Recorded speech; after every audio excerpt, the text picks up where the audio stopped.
Good morning, buenos dias. This morning I want to talk about embedding fears onto our children. This video is going to be about parenting, but maybe not so much parenting. Maybe you're just pushing fears on people you don't know. I don't know, but I want to talk about that. We do not own our children. That's not what this is. You don't get to put all the experiences you've had in your life and hold your child back from that. We're a vessel for our children to pass through into this physical incarnation. They haven't experienced nothing. They haven't tried anything. So if you've tried it and you failed at it, or you tried something and you got scared at it, and you embed that fear onto your child, how do you even know what your child could do with the same experience if it's never experienced it?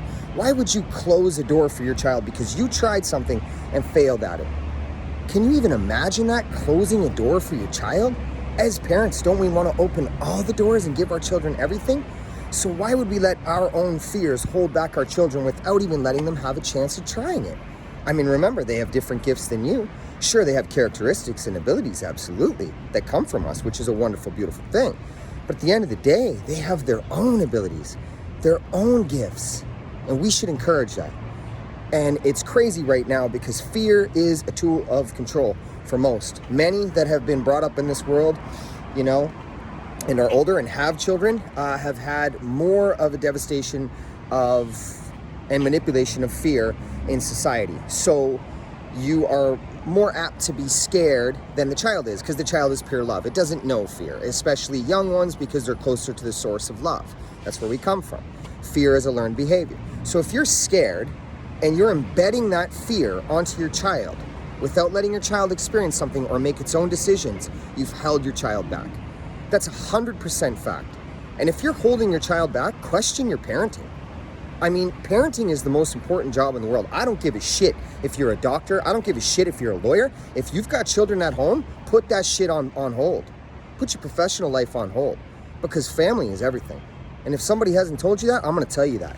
If you think buying your kids shit, material items, means buying them love, trust me, don't mean nothing. And I mean that. But trade it all for memories, for time with the family. It's very much true. Often I see in society that children with more and materialism have less.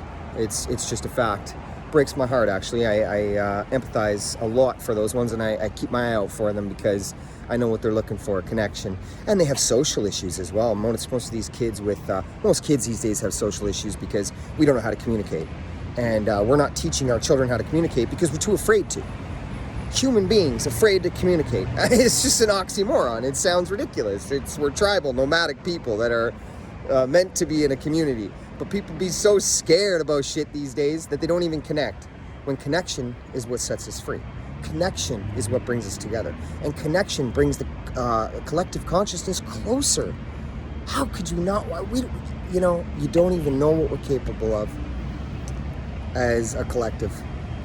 So if you're thinking about why your kid's not social, why your kid pretends, why your kid says and does things they don't want to do, probably because they're scared to be themselves.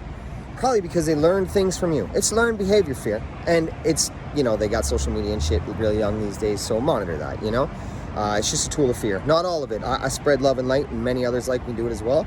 So just make sure that, what you take in, your children are watching you, Just because they can't talk doesn't mean they're not learning. They're watching. Or just maybe because they're not talking to you, they're not still learning from you.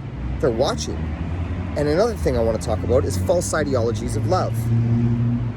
Many homes these days have two individuals in there that barely talk, talking about the parents, that barely talk, barely show each other love, simply because there is a lack of love and lack of communication.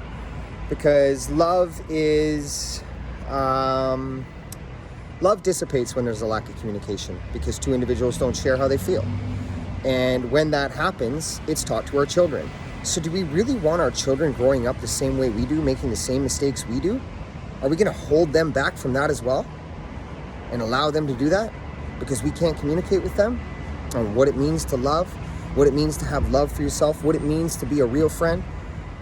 Teach your kids. It's a real video, you know what I mean? I'm a real human. I'm a human being, part of the human race. I have 3 children, you know what I mean? And if they can hear me, which they can, I would want them to hear all this. And that's the truth. Much love to all you. Anyone who's a parent, much love to you. Remember, your professional life ain't shit. Money ain't shit. Everything happens in love. And that's the only way. Teach your kids about love. Teach them something real. You're the teacher, right? You're a guide for them. Don't control them. Teach them.